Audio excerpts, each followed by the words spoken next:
ব্রাসেলসের বার্লেমন্ট ভবনের একটি টিমটিমে আলো ভরা অফিস। বাইরে চিরাচরিত ব্রাসেলসের ধূসর বৃষ্টি পড়ছে। ভেতরে বসে আছেন এলেনা, একজন সিনিয়র ট্রেড অ্যাডভাইজার, যিনি গত ২০ বছর ধরে এই কূটনীতির দাবার চালে অভ্যস্ত। তার সামনে টেবিলে দুটি মেমো রাখা আছে, যা একে অপরের ঠিক বিপরীত। প্রথম মেমোটি একজন তরুণ রাজনীতিবিদের কাছ থেকে আসা, যেখানে বেশ তেজস্বী ভাষায় দাবি করা হয়েছে ইউরোপকে এবার নিজের পায়ে দাঁড়াতে হবে, আমেরিকার ওপর নির্ভরতা কমিয়ে স্ট্র্যাটেজিক অটোনমি বা কৌশলগত স্বায়ত্তশাসন অর্জন করতে হবে। কিন্তু দ্বিতীয় মেমোটি কোনো আবেগের কথা বলছে না, এটি নিছক কিছু যান্ত্রিক ও নির্মম তথ্য। সেখানে দেখা যাচ্ছে ইউরোপের হাইটেক সেক্টর থেকে শুরু করে ডিজিটাল পরিকাঠামো সবই কার্যত আমেরিকার পুঁজি আর প্রযুক্তির ওপর টিকে আছে। এলেনা বুঝতে পারছেন তিনি এক বিপজ্জনক দড়ির ওপর দিয়ে হাঁটছেন। তিনি যদি আমেরিকার দিকে খুব বেশি ঝুঁকে পড়েন, তবে নিজের দেশের মানুষ তাকে পুতুল বলবে, আর যদি স্বায়ত্তশাসনের দিকে ঝোঁকেন, তবে ইউরোপের পুরো অর্থনীতি মুহূর্তেই মুখ থুবড়ে পড়বে। বাইরে থেকে দেখলে মনে হয় ইউরোপীয় ইউনিয়ন আসলে পক্ষাঘাতগ্রস্ত। তারা কোনো সিদ্ধান্ত নিতে পারছে না, শুধু দোলাচলের মধ্যে আটকে আছে। সমালোচকরা বলছেন এটি একটি ক্ষয়িষ্ণু ইউনিয়নের লক্ষণ, যারা সময়ের সাথে তাল মেলাতে পারছে না। কিন্তু আমি যখন এই রাজনৈতিক ধাঁধার ডেটাগুলো গভীরে বিশ্লেষণ করলাম, তখন এক অদ্ভুত সত্য বেরিয়ে এলো। আমরা যেটিকে দুর্বলতা বা সিদ্ধান্তহীনতা বলে ভুল করছি, সেটিকে আসলে বিশ্ব রাজনীতির সবচেয়ে পরিশীলিত কোনো চাল হতে পারে। যদি এই দোদল্যমান অবস্থা বা ওয়েবল কোনো ব্যর্থতা না হয়ে বরং টিকে থাকার এক সুদূর প্রসারী কৌশল হয়। আজ আমরা দেখব কেন এই অনিশ্চয়তার গোলকধাঁধায় আটকে থাকাই আসলে ইউরোপের জন্য এক অদৃশ্য সুপার পাওয়ার হয়ে দাঁড়িয়েছে, এবং কেন একটি বিশাল ধ্বংসযজ্ঞের বদলে আমরা আসলে এক অভাবনীয় বিবর্তনের সাক্ষী হতে চলেছি। অসাধারণ একটা প্রেক্ষাপট। মানে এই এলেনার যে দোদুল্যমান অবস্থা, এটা কিন্তু শুধু তার একার সংকট নয়, এটা আসলে পুরো ইউরোপের বর্তমান রাজনৈতিক আর অর্থনৈতিক অবস্থার একটা নিখুঁত আয়না। একদম ঠিক বলেছেন। আমি যখন এই ভেতরের দ্বন্দ্বগুলো নিয়ে কাজ করছিলাম, তখন ইউরোপের এই টানাপোড়েনটা খুব স্পষ্ট হয়ে ওঠে। একদিকে জানুন রাজনৈতিক চাপ। হ্যাঁ, বিশেষ করে ফ্রান্স বা ওই দক্ষিণের দেশগুলো থেকে তারা তো সবসময় বলে আসছে যে নিজেদের একটা আলাদা প্রযুক্তি আর প্রতিরক্ষা বলয় দরকার। ঠিক, তারা সম্পূর্ণ সার্বভৌমত্ব চায়। কিন্তু আমি যদি ডাচ বা জার্মানির হাইটেক খাতের দিকে তাকাই, সেখানকার ডেটাগুলো কিন্তু রীতিমতো ভয় ধরিয়ে দেওয়ার মতো। হ্যাঁ, কারণ জার্মান অটো শিল্প বলুন বা ডাচ সেমিকন্ডাক্টর খাত, এগুলো তো পুরোপুরি আমেরিকান ভেঞ্চার ক্যাপিটাল আর তাদের ইন্টেলেকচুয়াল প্রপার্টির উপর দাঁড়িয়ে আছে। আর ইউরোপীয় ইউনিয়ন তো এমন কোনো প্রতিষ্ঠান নয় যা খুব দ্রুত কোনো সিদ্ধান্ত নিতে পারে।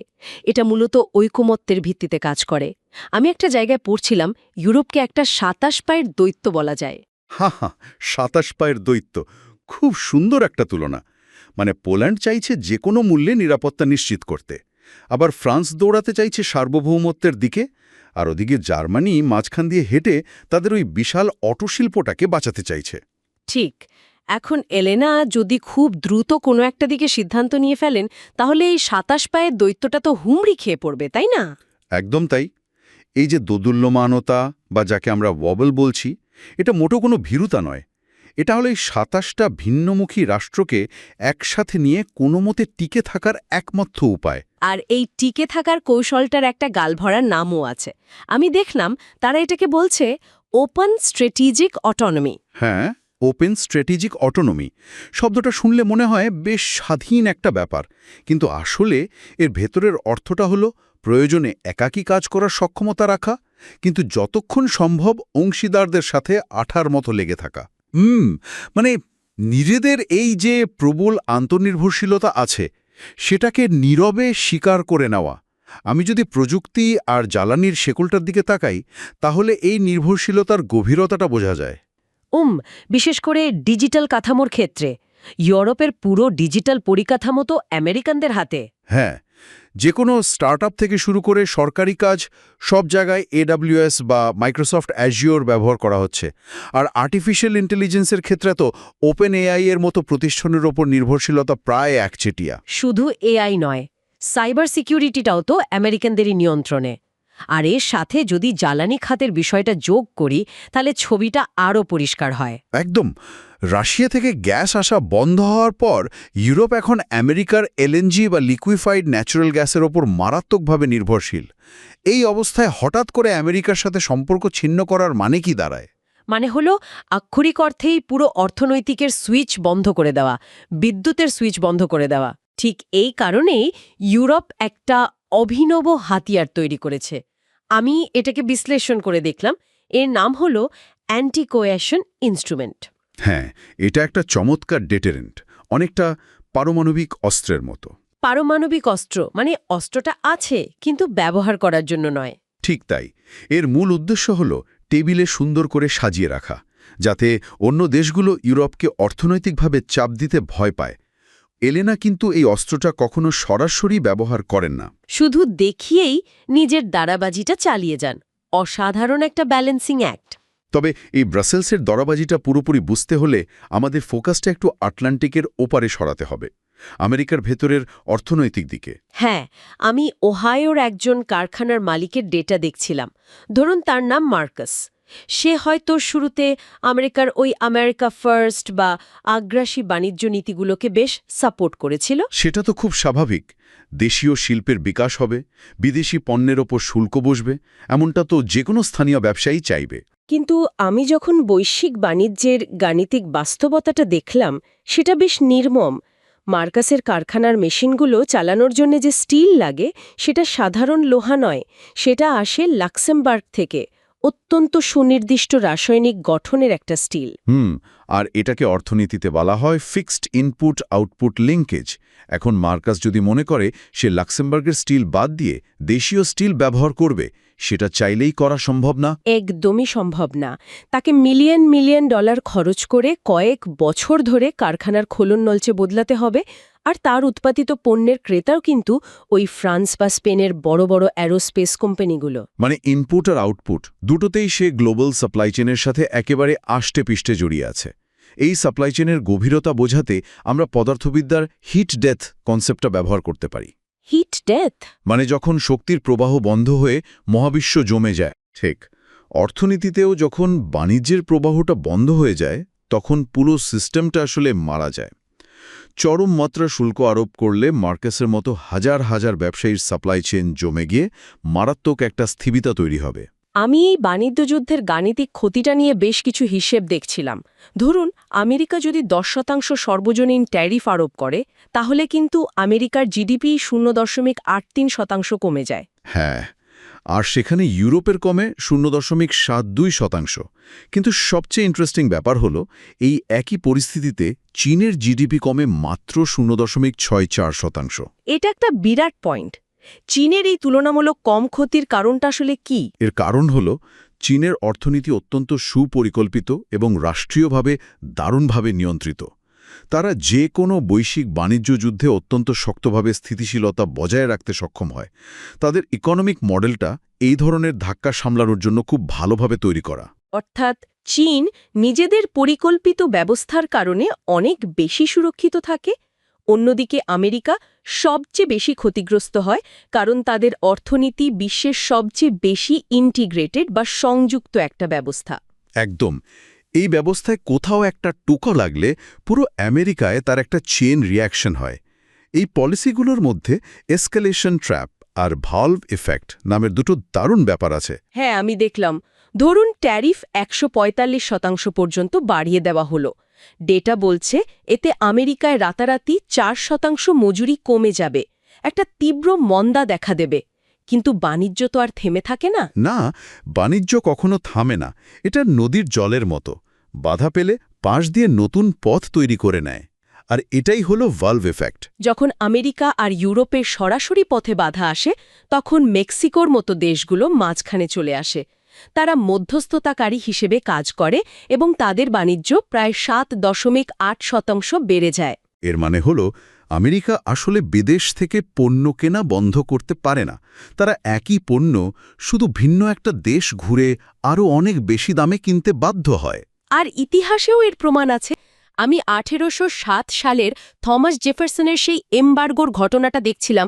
পুরোপুরি বিচ্ছিন্ন হওয়ার সেই চেষ্টা কিন্তু একদম আত্মঘাতী ছিল। হ্যাঁ, ওই এক বছরেই আমেরিকার জিএনপি প্রায় 5% কমে গিয়েছিল, আর সেটা তো ছিল কৃষিভিত্তিক একটা সময়।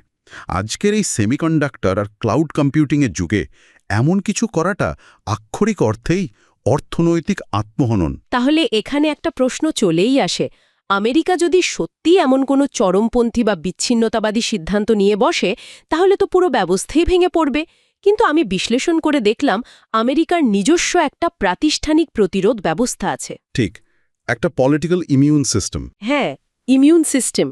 ধরুন ক্যালিফোর্নিয়া বা নিউ ইয়র্কের অ্যাটর্নি জেনারেল অফিসে কাজ করা কোনো আইনজীবী, যাক না তাকে সারাহ বলে ডাকি, যখনই কেন্দ্রীয় সরকার কোনো হঠকারী সিদ্ধান্ত নেয়, সারার মতো আইনজীবীরা কিন্তু বসে থাকেন না।